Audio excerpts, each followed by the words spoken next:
नमस्कार, मैं हूँ स्नेहा राय और आप देख रहे हैं नेक्स्ट नाइन लाइफ। आज हम बात करेंगे बॉलीवुड की दिग्गज अदाकारा रेखा को लेकर। रेखा के अफेयर्स बॉलीवुड में हमेशा से ही सुर्खियों में रहे हैं और उनके बॉलीवुड में अफेयर्स हमेशा से सुर्खियां बटोरे हैं। रेखा का रिश्ता अमिताभ बच्चन, विनोद मेहरा सबके साथ रहा है, लेकिन क्या आपको पता है कि रेखा का रिश्ता संजय दत्त से भी रहा है? जी हाँ, एक समय पर संजय दत्त और रेखा एक दूसरे को डेट कर रहे थे। ये बात जैसे ही संजय दत्त के पिता सुनील दत्त को पता चली तो वो काफी परेशान हो गए, जिसके लिए उन्हें संजय दत्त को काफी बोला भी था, काफी डांटा भी था। तो चलिए आज के इस रिपोर्ट में हम आपको बताते हैं कि क्या सही में संजय दत्त और रेखा का अफेयर था, क्या सही में वो दोनों एक दूसरे को डेट कर रहे थे। एक समय तो ये था जब संजय दत्त और रेखा के अफेयर की खबरें आम हो गई थी। कहा तो ये भी जाने लगा था कि दोनों ने गुपचुप शादी कर ली थी। फिल्म इंडस्ट्री में सितारों को फेम हासिल करने में कई साल लग जाते हैं, लेकिन अर्श से फर्श पर आने के लिए एक चुटकी भर विवाद काफी होता है।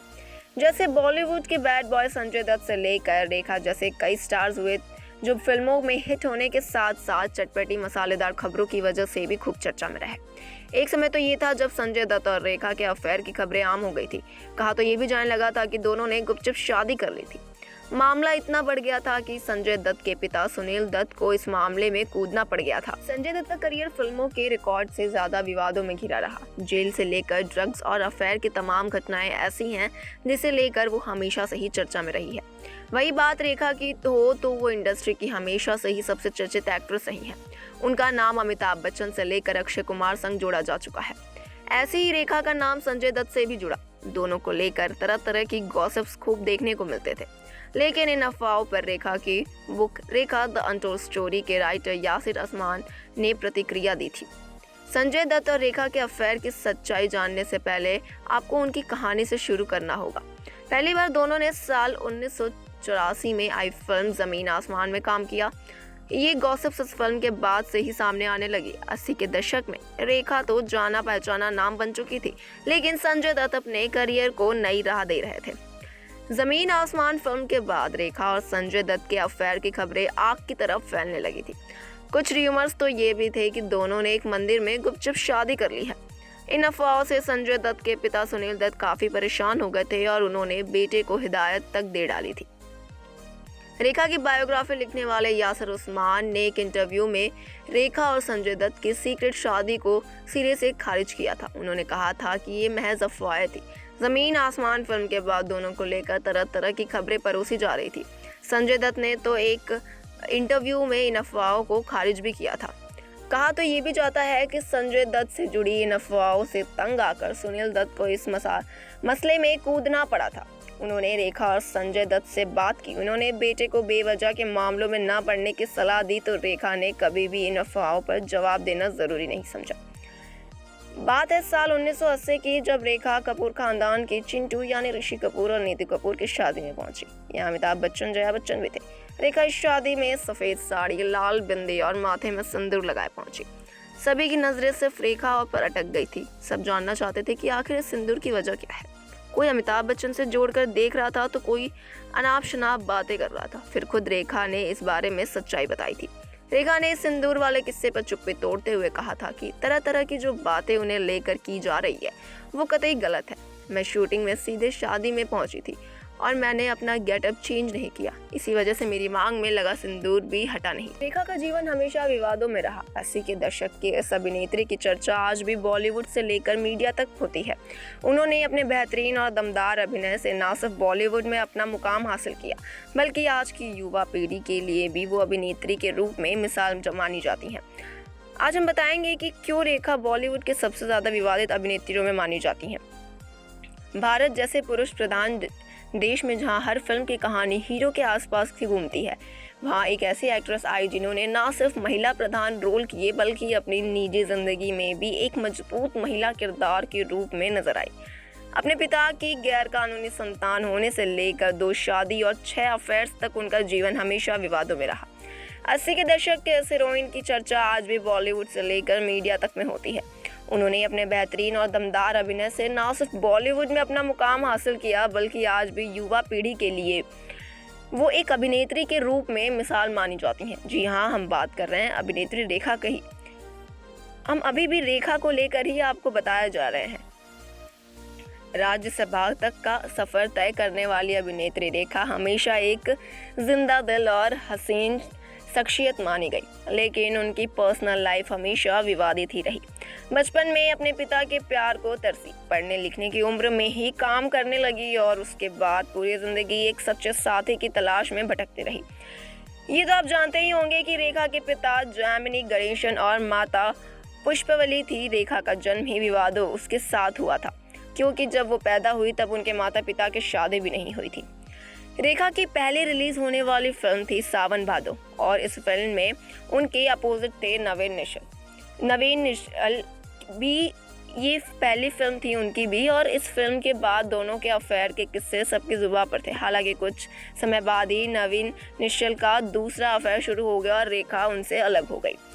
रिपोर्ट्स के मुताबिक नवीन निश्चल के बाद रेखा की जिंदगी में जिस एक्टर की एंट्री हुई थी वो थे जितेंद्र। हालांकि जितेंद्र पहले से ही अपनी गर्लफ्रेंड शोभा कपूर के साथ रिश्ते में थे, लेकिन शोभा अपने जॉब के सिलसिले में ज़्यादातर विदेश में रहा करती थी और इस दौरान जितेंद्र का अफेयर रेखा के साथ शुरू हो गया। फिल्म एक बेचारा की शूटिंग के दौरान रेखा और जितेंद्र के बीच करीब और बढ़ी और यहीं से उनके अफेयर की खबरें भी सामने आई। जितेंद्र रेखा को डेट कर रहे थे, लेकिन वो अपनी गर्लफ्रेंड शोभा को भी छोड़ने को तैयार नहीं थे। इसे लेकर दोनों के बीच अक्सर झगड़े होते थे। रेखा द अनटोल्ड स्टोरी के मुताबिक एक फिल्म की शूटिंग के दौरान जितेंद्र ने साथी गुरु से कहा कि रेखा मेरा बेस्ट टाइम पास है। रेखा ने ये सुन लिया और उसके बाद दोनों का ब्रेकअप हो गया। इसके बाद रेखा की जिंदगी में एंट्री हुई किरण कुमार की। हालांकि ये रिश्ता कुछ दिन ही चला और उसके बाद दोनों अलग हो गए। हालांकि रेखा अभी भी सच्चे प्यार की तलाश में है। इसके बाद कुछ फिल्मों के साथ काम करने के बाद रेखा की जिंदगी में आए एक्टर विनोद मेहरा। हालांकि विनोद मेहरा पहले से ही 2 बार शादी कर चुके थे और दोनों से तलाक ले चुके थे, लेकिन अपनी भोली मुस्कान के चलते उन्होंने रेखा के दिल में जगह बना ली और दोनों का प्यार परवान चढ़ने लगा। यासिर उस्मान ने अपनी किताब में जिक्र किया कि उन्होंने विनोद मेहरा के साथ कोलकाता में शादी कर ली थी, लेकिन विनोद जब उन्हें लेकर घर पहुंचे तो विनोद की मां ने रेखा को घर से निकाल दिया और विनोद ने उनका साथ नहीं दिया। बस फिर क्या था, ये रिश्ता भी यही खत्म हो गया। हालांकि रेखा हमेशा इस शादी से इनकार करती रही। इसके बाद रेखा की जिंदगी में महानायक अमिताभ बच्चन की एंट्री हुई। रेखा ने अमिताभ बच्चन के साथ करीब 10 फिल्में की और इस दौरान ऑन स्क्रीन से लेकर ऑफ स्क्रीन तक उनके प्रेम के चर्चे आम होते रहे। हालांकि जिस समय अमिताभ का रेखा के साथ अफेयर शुरू हुआ था तब वो जया भादुरी से शादी कर चुके थे। इस अफेयर का सबसे बड़ा मोड़ तब आया जब रेखा ऋषि कपूर और नीतू सिंह की शादी में मंगलसूत्र और मांग में सिंदूर भरकर पहुंच गई।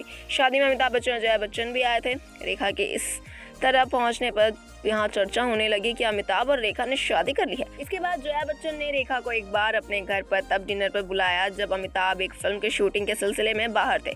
बताया जाता है कि जया बच्चन ने रेखा की खूब आवभगत की और डिनर से लौटते समय बस एक बार रेखा से कही कि अमित को कभी नहीं छोड़ूंगी।